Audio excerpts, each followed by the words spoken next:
Hindi ko pa nauumpisahan, tapos na agad. Si Kuya Julio yung gawa ng work mo, ate. Kahit di aminin ni Kuya Julio, ayaw na ayaw ka naman niya nakikitang umiiyak at nasasaktan.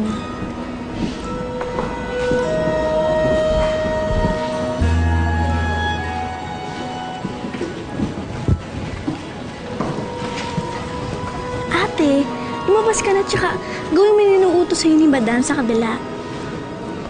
Oo nga. Mamaya mo na lang isipin ng kung ano-ano. Sige na, ate. Sige na. We'll talk later na lang, ha? Sige na. Go!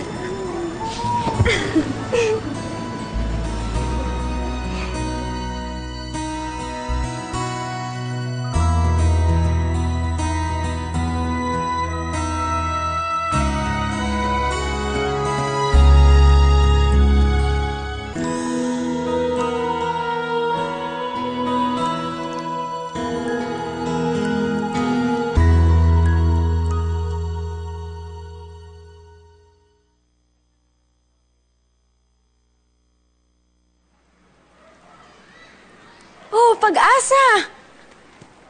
Ano yung mga yan? Mukhang marami ka atang delivery, ah.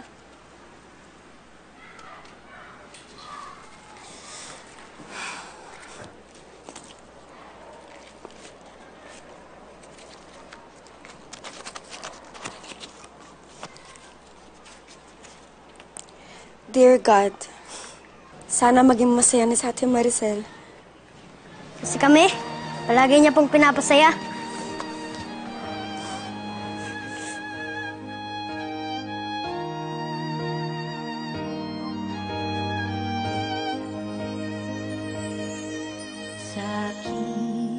Dear God, May Ate Maricel find her mama again, and her Prince Charming too.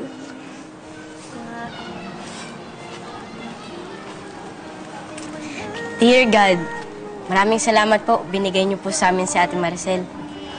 Palakasin niyo po siya para malabanan niya po yung mga nang-aapi sa amin. Salamat po.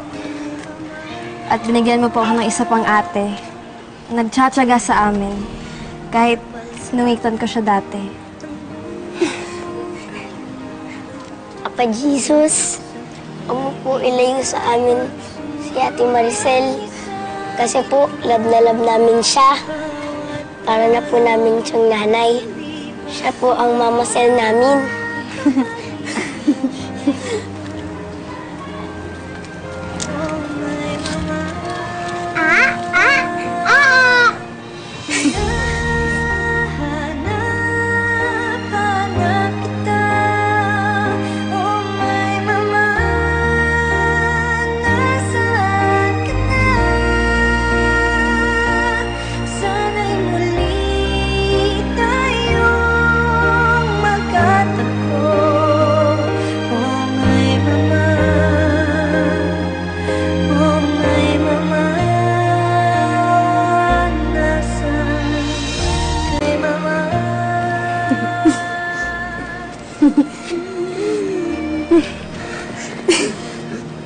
Mama Sel.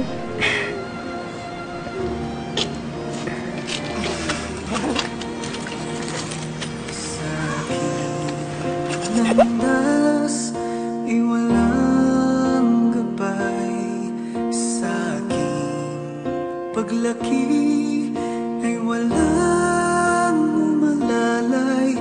Bawat gabi hinihintay ang iyong pag-uwi. Oh my mama, oh my mama.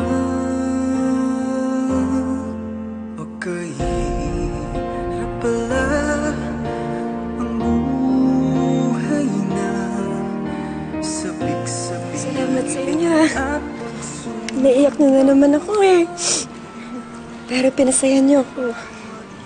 Sino bang nakaisip mo to? Si Kuya Julio. Mga bata, pasok na kayo sa loob. Baka makahalata na rin si Chang. Sige na. Kuya, kung sabihin mo, baka makahalata si Ate Maricel na crush mo siya. Kayo talaga. Nagpapasalamat ako sa inyo. Sa'yo, Julio. Kahit ganito yung sitwasyon natin, natututo tayong maging malakas para sa isa't isa. At nagiging masaya tayo. Kaya nga po, gusto ko maging masaya yung birthday ni Aa eh. Kaso nga lang, nasira ni Boss Bert yung card na ibibigay ko sa kanya. How about we prepare a secret party for Aa? Julio, pwede ba natin surpresahin si Aa? Gaya nitong ginawa niya para sa akin. Maricel, mahirap na eh. Baka sumabit tayo. Mayakap kang muli. Sana